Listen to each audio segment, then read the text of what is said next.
जय हिंद दोस्तों। ईमानदारी ईमानदारी कहते कहते ईमानदारी ही दिल में चुभ गई। दोस्तों, एक कहावत है कि 70 घर चूहा खाकर बिल्ली हज को चली। दोस्तों, दिल्ली के चुनाव के नतीजे आए हैं। वह पूरा का पूरा दिल को ही छू गया है। और आम आदमी पार्टी जो 10 साल सूख की रोटी खाई थी, उससे उनको लगता था कि दिल्ली की जनता को एकदम से नागवार समझे थी। दोस्तों, अरविंद केजरीवाल समझ रहे थे कि हम दिल्ली की जनता को ईमानदारी का पाठ पढ़ाएंगे और उसी ईमानदारी में सभी लोग भूले रहेंगे और हम इधर घोटाला करेंगे। वहां की जनता को नशा में चूर रखेंगे और हम इधर घोटाले करेंगे। और वही जनता ने केजरीवाल जी को ऐसी पटकनी दी है कि उनको सत्ता की हनक जो लगी थी वह पूरी तरह से सत्ता से बेदखल हो गई है। दोस्तों, इस वीडियो को पूरा जरूर देखिएगा, बहुत मजा आएगा। और नमस्कार, प्रणाम, आप सभी देख रहे हैं स्टोरी वाइज और मैं हूं चंदन। दोस्तों, आम आदमी पार्टी के मुखिया अरविंद केजरीवाल और मनीष सिसोदिया और सौरभ भारद्वाज जैसे बड़े बड़े दिग्गज भी अपनी सीट या मंत्री की कालाज भी नहीं बचा पाए। अब आप ही बताइए कि अब लोगों की क्या उम्मीद रहेगी। दोस्तों, नई दिल्ली सीट से अरविंद केजरीवाल का ये चौथा चुनाव था और जब से नई दिल्ली से चुनाव लड़ रहे हैं तब से लगातार 3 बार चुनाव जीत चुके हैं और वे इस बार नई दिल्ली में पहली बार चुनाव हार गए हैं। दोस्तों, इससे पहले भी 2014 में भी केजरीवाल को वाराणसी लोकसभा सीट से बुरी तरीका से हार का सामना करना पड़ा था, क्योंकि वे उस समय प्रधानमंत्री नरेंद्र मोदी जी के खिलाफ मैदान में उतरे थे और 3,71,000 से वोटों से बिछड़कर पीछे रह गए। दोस्तों, इस बार का दिल्ली विधानसभा चुनाव परिणाम आ गया है और दिल्ली में बीजेपी 70 सीटों वाली विधानसभा सीटों में से अकेले 48 सीट जीतकर पूर्ण रूप से बहुमत हासिल किया है। और दोस्तों, जो दिल्ली में 27 वर्षों से सूखा पड़ा था उसको पूरी तरह से हरा भरा कर दिया है। दोस्तों, वर्षों का बीजेपी अपना राजनीतिक वनवास समाप्त कर दिया है और वहीं एक दशक पहले अन्ना हजारे के आंदोलन से निकली हुई आम आदमी पार्टी को ठीक एक दशक बाद भारत की राजधानी में से सत्ता को अपने हाथ से ही गंवानी पड़ी है। दोस्तों, बीजेपी जहां अपनी जीत की खुशी में जश्न मना रही है, वहीं आम आदमी पार्टी हार का मातम फैला हुआ है। लेकिन ज्यादा दुख इसी बात का है कि कांग्रेस के लिए दिल्ली में लगातार तीसरी बार भी कुछ भी हाथ नहीं लगा है। दोस्तों, कांग्रेस को पिछले 1.5 दशक से भारत की राष्ट्रीय राजधानी में अपनी प्रासंगिकता खोजने के लिए लगातार संघर्ष करना पड़ा है। दोस्तों, 2013 में जब आम आदमी पार्टी के उभरने के साथ ही दिल्ली में कांग्रेस का पतन शुरू हुआ था और जो आज तक जारी रहा है।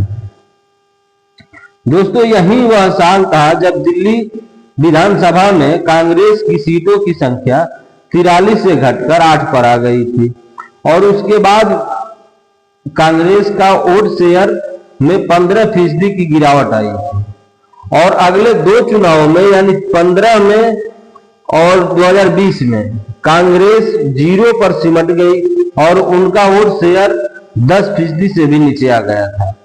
दोस्तों, एक दिल्ली के लोगों की पहली और आखिरी पसंद यानी राजनीतिक पसंद रही और कांग्रेस ने भी लगातार तीसरी बार भी दिल्ली वासियों के दिल में भी जगह बनाने में नाकाम रही है।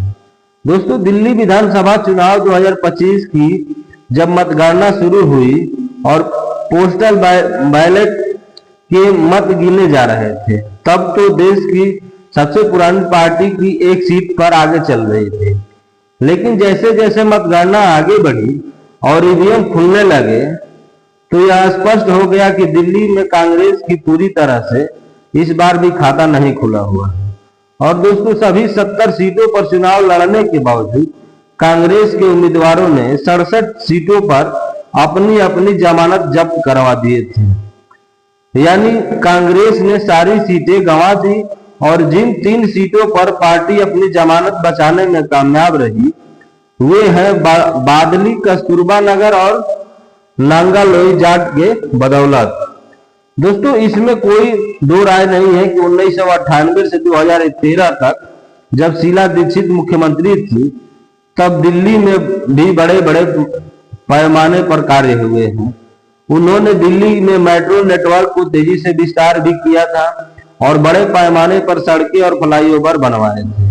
नए नए अस्पताल और नए नए स्कूल कॉलेज की नींव भी रखी गई थी। और दोस्तों दिल्ली महिला आयोजन की स्थापना की और महिलाओं के लिए 181 हेल्पलाइन नंबर भी शुरू किया था। और दोस्तों दिल्ली के पब्लिक ट्रांसपोर्टर में ग्रीन रिफॉर्म्स की भी सफलतापूर्वक शुरुआत की, जिससे डीटीसी की पूरी फ्लीट पेट्रोल और डीजल से सीएनजी में शिफ्ट हुई। लेकिन कांग्रेस अपनी सरकार के इन सभी कार्यों को दिल्ली में प्रचार प्रसार करने में पूरी तरह से विफल रही है, क्योंकि पार्टी में को राष्ट्रीय राजधानी में से एक नेतृत्व की जरूरत होती है जो पार्टी के कामों को पूरी अच्छी तरह से गिना सके और जनता में अपनी अपील को बढ़ा सके। दोस्तों दिल्ली विधानसभा चुनाव के नतीजे इस बार की चुनावी जंग में भारत की राजधानी में सियासी तस्वीर पूरी तरह से बदल कर रख दिया है। दोस्तों आम आदमी पार्टी को जो लगातार तीसरी बार सरकार बनने का सपना देख रही थी उसे बाकायदा करारी हार का भी सामना करना पड़ा है। और वहीं भारतीय जनता पार्टी ने 27 साल बाद ऐतिहासिक जीत दर्ज करते हुए सत्ता पर अपना कब्जा कर लिया। और दोस्तों दिल्ली और कांग्रेस एक बार फिर शून्य पर सिमट गई, जिससे यह साफ हो गया कि दिल्ली में उसका पुनः द्वार अब भी दूर की कौड़ी है। अरविंद केजरीवाल की लोकप्रियता में गिरावट, कांग्रेस के साथ गठबंधन न होने से वोटों का बंटवारा और बीजेपी की आक्रामक चुनावी राजनीति में आम आदमी पार्टी की हार की पटकथा लिख दी। दोस्तों अगर आप सभी को वीडियो अच्छी लगी है तो एक लाइक तो बनता है। और दोस्तों चैनल को जरूर सब्सक्राइब कीजिएगा और हाँ बेल आइकन की घंटी भी बजा दीजिएगा ताकि जब भी वीडियो डाले तो आपके पास तुरंत पहुंच जाए। बाकी दोस्तों अरविंद केजरीवाल की करारी हार होने पर आप सभी का क्या राय है आप लोग कमेंट करके जरूर बताइएगा, क्योंकि आप सभी का एक एक कमेंट हमारे लिए बहुत महत्वपूर्ण है। बाकी दोस्तों इस वीडियो को अपने दोस्तों और रिश्तेदारों में शेयर करना बिल्कुल मत भूलिएगा। नमस्कार, प्रणाम, जय हिंद।